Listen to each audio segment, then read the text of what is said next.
안녕하십니까. 전성철입니다.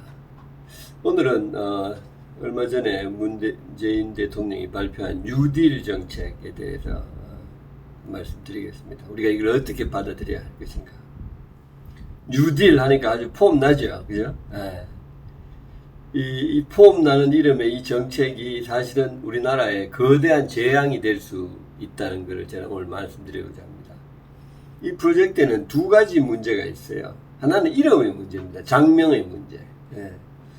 이름이 그럴듯하다고 다 꼭 좋은 건 아니죠, 그죠? 근데 이게 굉장히 심각한 문제가 있어요. 일종의 약간 사기성이 있는 그런 이름입니다. 제가 왜 그런지 내가 말씀드릴 거고요. 둘째는 이 정책이 실행되면 자칫하면 나라 경제에 엄청난 타격을 줄 수가 있어요. 우리 국민을 더 큰 도탄에 빠뜨릴 수 있는 그런 위험성이 있다 하는 말씀을 드리겠습니다. 우선 뉴딜이라는 게 뭡니까? 뉴딜이라는 것은 한마디로 말해서 1929년에 미국에서 일어나가지고 전 세계를 어마어마한 정말 도탄에 빠뜨렸던 경제 대참사죠. 인류 역사상 최대의 경제 참사예요. 근데 이 뉴딜은 바로 이 미국의 루즈벨트 대통령이 이 경제 참사를 이겨내기 위해서 실행했던 일련의 개혁 정책을 총괄해서 이야기하는 겁니다. 이 뉴딜은 한마디로 대성공을 한 프로젝트인데 정책이었는데 만일에 이 뉴딜이 없었다면 아마도 자본주의 자체가 없어졌을 거예요. 우리가 이렇게 잘 사는 것은 사실 자본주의 덕분이거든요. 자본주의라는 것은 소위 18세기에 영국에서 일어난 제1차 산업혁명의 원천이 됐던 그런 이념이죠. 그죠? 인간에게 자유를 주자 하는 거랬어요. 그 노예 생활하고 소장농 생활하던 영국의 시민들에게 처음으로 자유가 주어지니까 무슨 말이냐면 자유가 주어졌다는 것은 자기가 생산한 것을 자기가 가져갈 수 있게 되었다는 거예요. 그게 자본주의의 핵심입니다. 그러니까 사람들이 그전에는 소작 아니면은 노예랬어요. 일반 시민들은. 쭉 잡고 이래가지고 다 바쳐놓은 거였는데 자기가 가져갈 수 있게 되니까 그때부터는 얼마나 열심히 일하겠습니까? 사랑하는 아들, 딸과 아내에게 갖다 줄 수 있기 위해서 열심히 일해가지고 이 지구촌의 생산성이 엄청나게 올라갔죠. 그게 바로 산업혁명이에요. 어느 정도 올라갔느냐? 거의 그전에 비해서 100배 정도 올라갔어요. 생산성이. 지구촌의 경제성장률이 0.02%에서 산업혁명 이후로 2%까지 올라갔어요.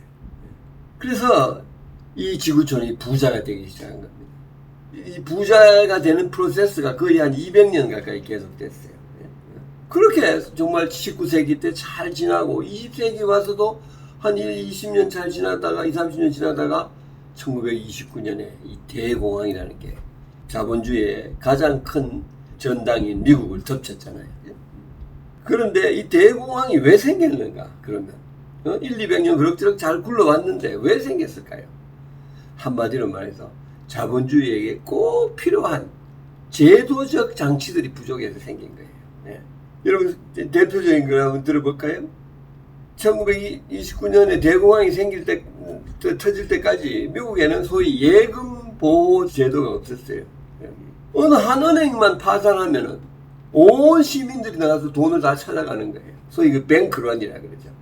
미국에서 바로 그런 일이 벌어졌어요. 그러니까 은행의 연쇄 도산이 일어났어요. 한 달 만에 은행 4,000개가 망할 때도 있었어요. 그 다음에 여러분 요즘 우리 증권 내 시장에 투자 많이 하잖아요. 그죠? 증권 시장에 그런 규칙, 지켜야 할 규칙들이 없으니까 온갖 거짓 공시, 내부자 거래, 온갖 비리가 다 있는데 그거를 막는 제도가 없었어요. 그게 증권 시장이 부패될 대로 부패되면서 그걸 아는 순간 시민들이, 주주들이, 투자가들이 그냥 투매를 하기 시작해가지고 증권 시장이 폭락을 거듭하게 된 거예요. 은행은 수천 개가 망해가고 증권 시장은 폭락을 하는 거야. 기가 막힌 상황인데 그러면 보통은 이제 경제가 어려우면 나라가 돈을 풀잖아요. 요즘. 그죠? 근데 그때는 경제가 엉망이 되는데도 돈을 찍어낼 수가 없었어요. 소위 근본이제라는 그 제도 때문에. 그런데 노사관계 법규도 제대로 또 안 되니까 노사분규도 막 이러다 보니까 그 거대한 대공황이 일어난 거예요. 그래서 이런 제도들을 만들어야 됐어요. 자본주의가 살아남기 위해서. 그때 바로 루즈벨트, 프랭클린 D 루즈벨트라는 그 미국의 대통령이 취임해가지고 이 제도들을 만들었어요. 수십 가지를 만들었어요. 근본이제를 폐지하고 증권시장에 엄격한 이 룰을 만들고 그 다음에 은행 예금 보호제도 이런 것들을 쭉 만들어가지고 결국은 이 자본주의를 다시 정상적으로 돌아갈 수 있게끔 만든 그 위대한 업적이 바로 뉴딜 정책이라는 것입니다. 만일에 그 뉴딜 정책이 없었더라면 자본주의는 그때 끝났을 거예요. 아마도 정글이 됐을 거예요. 아마 굉장한 혼란, 지금 우리가 누리는 이런 생활 수준, 경제적인 풍요는 상상도 못했을 겁니다. 그래서 뉴딜이라는 것은 한마디로 말해서 위대한 경제개혁 프로그램이랬어요. 경제 구조를, 경제 제도를 고치는. 근데 이번에 문재인 대통령이 뜻밖에도 한국판 뉴딜이라는 걸 발표했어요. 무려 160조 원이라는 것은 정말 어마어마한 돈이죠. 우리나라의 모든 국방비, 모든 치안, 모든 거 다 하는 1년 예산이 한 500조 되는데 160조 원이라는 것은 국가 예산의 3분의 1을 한 개의 프로젝트에 떠든다는 것은 기가 막힌 거잖아요. 그래가지고 세 가지 목적을 달성하겠다. 첫째로 축약형 경제를 선도형 경제로 바꾸고 고탄소 경제를 저탄소 경제로 바꾸고 그래서 불평등 사회를 포용적 사회로 바꾸겠다. 그래가지고 190만 개의 일자리를 만들겠다. 이렇게 이야기했는데 이건 한마디로 말해서 일자리 프로젝트예요. 이런 프로젝트는 소위 우리가 뭐라고 부르냐면 산업정책이라고 부르는 거예요. 뉴딜은 산업정책이 아니랬어요. 물론 당장 실업자들을 구제하기 위한 그런 취로 사업이 TVA 같은 게 있긴 했지만 전체적으로는 경제 구조를, 경제의 모든 이 제도를 진짜 자본주의가 제대로 작동하게끔 만드는 그런 개혁 프로그램을 했었어요. 그런데 경제 개혁, 제도 개혁이라는 것은 없이 일자리를 만들겠다는 걸 갖다가 뉴딜이라는 이름으로 부르셨으니까 이거는 완전히 장명에 있어서의 오류죠. 포용사회를 만들겠다. 이것도, 그거는, 어떤 이런 게 잘 되면 포용사회가 된다는 거는, 그거는 경제 제도 개혁이 아니죠. 뉴딜은 제도 개혁이에요. 예. 이런 프로젝트이기 때문에 이거는 가짜 뉴딜입니다. 쉽게 이야기해서. 예. 뉴딜이 아니에요. 산업정책이에요. 예. 그런데, 자, 좋다, 이거죠. 그 장명이 잘못됐다 치고, 자, 그러면 이 사람들이, 이 문재인 정부가 160조 원을 들여가지고 고탄소 경제를 저탄소 경제로 바꾸고 선도형 경제로 바꾸고 포용적 사회로 만들겠다고 하는 그 프로젝트를 할 수 있는 역량이 있는가 하는 문제가 있는 거죠. 왜? 그 문제에 대해서 우리가 걱정하지 않을 수가 없어요. 문 정부가 3년 반 동안에 소위 뭘 하겠다고 했던 소위 산업 프로젝트에 있어서 너무 참담한 실패를 했거든요. 여러분, 이 정부가 취임하고 나서 했던 세 가지 프로젝트가 있잖아요. 하나는 소위 탈원전 태양광 산업이랬고, 또 하나는 실업대책, 일자리 늘리는 거고, 세 번째는 부동산 정책. 이 세 가지가 다 사실은 우리가 잘 알잖아요. 다 참담한 실패를 했어요. 저기 태양광 프로젝트, 거기에 참여했던 유수한 업체들이 속속 떠나고 있어요. 이 업체들이라는 건 돈 벌 기회가 있다면 떠날 리가 없죠. 이 사업에 전망이 없다고 생각해서 떠나는 거예요. 국내 1위 업체가 떠났어요. 세계 2위가 참여했다가 떠났어요. 사업이라는 건 밸류 체인이거든요. 요게 요렇게 되면 그 다음 게 요렇게 되고 그 다음에 요렇게 만들어져서 하나의 연관된 산업 체계가 만들어지는 이런 기대가 있어야 되는데 이게 안 돼서 떠난다. 도저히 희망이 없다고 떠났어요. 여러분 실업 대책이 실패한 거는 너무 잘 알잖아요. 그죠? 그러니까 이거는 정부가 그냥 막 돈 하면서 알바생들 수십만 명 만든 건데 그런 노력에도 불구하고 1999년 실업 통계가 생긴 지 이래 최악의 실업률을 보이고 있어요. 4.3%.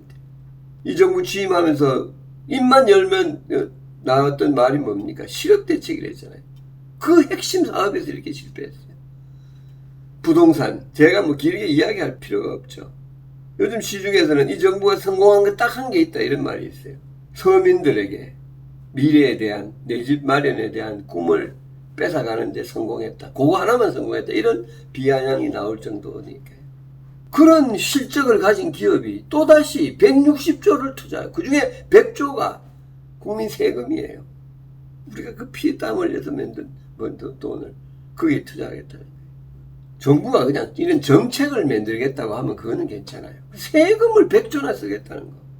또 이런 식으로 실패가 되면 그거는 우리가 살아있는 우리도 물론이지만 우리 자손 대대로 엄청난 부담을 줄 일이다 이거죠. 도대체 이런 실적을 가진 정부가 어떻게 또 이런 거대한 프로젝트를 하겠다고 이야기하는지 그 번째에 대해서 놀라지 않을 수가 없는 거예요. 여러분 세계사적으로요. 정부가 돈 보따리를 들고 직접 나서서 설치해가지고 경제가 성공한 적이 없습니다. 어느 나라를 막론하고. 왜? 돈을 정부가 쓰면요. 그거는 지가 벌은 피땀 흘려 들은 돈이 아니잖아요. 그죠? 네. 남의 돈 받으니까 이거 설렁설렁 쓰는 거예요. 여러분 사업해가지고요. 10%의 이익을 본다는 게 쉽지 않습니다. 절대로 쉽지 않습니다. 네. 우리나라 거대한 기업들 정말로 지 돈 쓰니까 아까워서 아끼고 써서 겨우 10% 이익 보는 거예요. 정부가 쓰는 건 남의 돈 받아서 지가 쓰는 거니까 선심 쓰니까 막 쓰니까 그 10% 넘기기는 누워서 떡 먹기예요. 그러니까 정부 사업들이 다 공산주의가 망한 이유는 정부가 경영을 했거든요. 지 돈 아끼지 않아서 그런 거예요. 여러분 정부는 사람들이 나서서 돈을 뿌려서 되는 일이 아닙니다. 정부가 해야 될 일은 시민들이 욕심을 품을 수 있게 그리고 그 욕심을 향해서 열심히 일할 수 있게끔 하는 길을 열어주는 거예요. 그러면 그 시민들의 피땀을 그냥 한 푼이라도 절약하려는 그게 모여서 이익이 10% 나면은 그게 바로 그 나라의 떡이 10% 큰 거예요. 경제성장률이 10%가 되는 거예요. 그래서 정부가 돈보따리 가지고 설치는 거는 최악의 모습입니다. 지금 바로 태양광 정책, 고용 정책, 부동산 정책 이것들이 실패한 게 정부가 돈보따리 들고 알바생 양산하니까 이게 안 되는 거예요. 왜 정부가 또 이러느냐? 사람들이 고개를 갸우뚱하는 거죠. 그래서 많은 사람들이 이런 생각하고 있어요. 이거 하면은 떡고물이 생기지 않느냐. 태양광 하면서 떡고물 많이 지인보들한테 나눠줬기 때문에 또 그것 때문에 하는 거 아니냐. 이런 의심이 지금 일어나고 있어요. 여러분 생각해 보세요. 마당에 물이 가득 찼어요. 이걸 갖다가 큰 반대기를 만들어가 물을 밀어내려고 하면은 그게 잘 밀어내지겠습니까? 토망빵 넘어지고 새고. 지금 정부가 나서 돈 보따리를 들고 설치는 거는 마치 마당에 물을 반대기로 밀어내려고 하는 것 같은 거예요.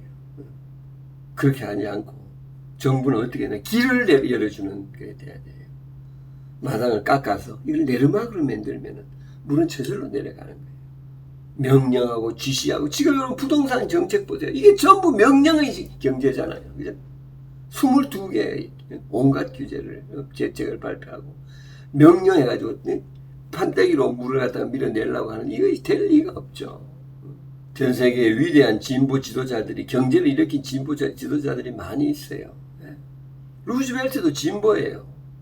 그 외에도 블레어 영국 수상, 미국의 클린턴 대통령, 오바마 대통령, 우리 DJ 대통령도 진보이지만도 불구하고 이 경제의 기본 원리를 알았던 거예요. 정부가 돈 보따리 들고 설치지 않았어요. 저는 결론적으로 이 정부가 국민을 속였어요. 이걸 뉴딜이라고 부르는 뉴딜은 경제 제도 개혁 프로그램입니다. 종합적인.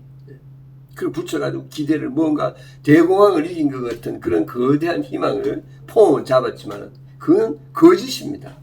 거짓으로 국민을 현혹했고 이름을 또 바꿔야 돼요. 뉴딜이라는 이름. 이름을 바꾸기 싫다면 경제 제도를 어떻게 바꿀 것인가. 지금 우리나라의 기업의 활동과 투자 활동과 연구 활동과 이런 걸 옥죄고 있는 너무나 많은 규제들이 많지 않습니까? 원격 진료를 못하게 하고 그런 거를 요번에 타다 같은 그런 것도 있고 그래서 이런 규제들을 없애고 사람들이 자기의 희망과 꿈을 마음껏 펼치기 위해서 온몸을 던져서 일할 수 있게 하는 그런 제도 즉 그걸 만드는 그게 진짜 뉴딜이에요. 이 이름을 그대로 지키고 싶다면 그런 쪽으로 포커스를 바꿔야 됩니다. 국민의 구렁이 알 같은 세금 모아가지고 또 이런 실업대책, 태양광 정책 같은 이런 정말 엉망진창을 만들지 말아야죠. 만일에 또 그래야 된다면 이 정부는 정말로 역사적으로 최악의 정부로 기록될 수가 있어요. 경제가 가장 중요하거든요. 일반 시민들의 눈에는. 그래서 우리가 이번에 이 대통령이 발표한 문 대통령이 한국판 뉴딜이라고 한 여기에 우리가 현혹되지 말고 이것이 제대로 된 뉴딜이 되도록 정말 강력하게 촉구하는 그런 일을 우리가 해야 될 것 같습니다. 감사합니다.